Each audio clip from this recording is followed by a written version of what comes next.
Good morning, student. Here is we having new topic regarding the estimation of protein in food. So, definition for the protein. Protein may be defined as the high molecular weight mixed polymers of alpha amino acids joined together with peptide linkage. So here is the method of protein estimation. There are two methods for protein estimation. That is the K-Geldal method and the DUMS method. So the K-Geldal method is preferred for the protein nitrogen estimation, and the DUMS method is mostly used for the non-protein nitrogen estimation. So nitrogen in food mostly come from the protein, and the nitrogen content in food may be vary between the 150 to 180 gram per kg depends on the amino acids. The amino acids are the purine, pyrimidine, free amino acids like vitamins, creatine, creatinine all contributes to total nitrogen present in it. Then Kjeldahl method about 1000 years old method and developed by K. Jindal in 1883, then applied on the variety of substances like meat, grains, wastewater, soil, etc. With the passage of time, technique and the apparatus modified, the basic principle is same still now. So the basic principle for this is the estimation of nitrogen by digesting the food in strong acids. So this K-Geldal methods is consist of three main steps, that is digestion, distillation and the titration. So this is the uh, arrangement of this Kjeldahl apparatus having the all accessories. So here is the digestion flask and the condenser, and another is the trapping flask.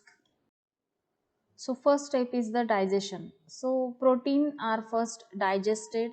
Then digestion is carried out with the concentrated hydrogen sulfide.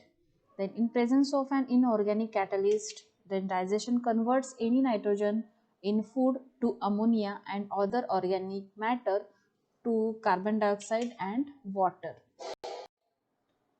Then K-Geldal method having the purpose of this step is to break down the bonds that hold the polypeptide together and convert them to simpler chemicals such as water, carbon dioxide and the ammonia.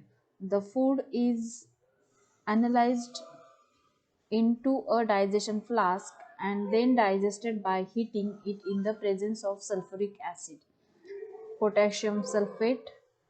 Then the reaction is raising the boiling point of digesting acid and the catalyst such as copper, selenium, titanium and the mercury. The ammonia gas is not liberated in an acid solution because the ammonia is in the form of the ammonium ion, which binds the sulfate ion and thus remains in a solution. So here is the general equation of this digestion step. Then distillation. Digestion flask is connected with receiving flask. Ammonia is formed using distillation. Capture of ammonium occur with the weak acid, that is boric acid. Then digestion or the distillation. The purpose of distillation step is to separate the ammonia from the digestion mixture. This is done by the raising the pH of the mixture using NaOH. This has the effect of changing the ammonium ion to ammonia, which is the gas as indicated by the following equation. The ammonia gas is again lead to the trapping solution where it dissolve and become an ammonium ion once again.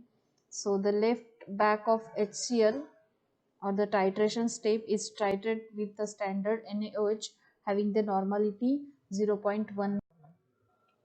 In this titration step, so titration with the strong acid, that is sulfuric acid, and suitable indicator to determine the end point of the reaction.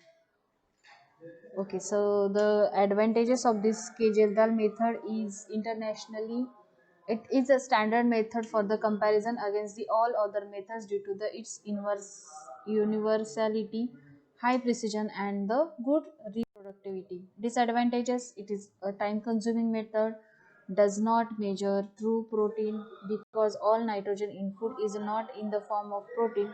This method uses the sulfuric acid at the high temperature. It is also a health hazard. Thank you.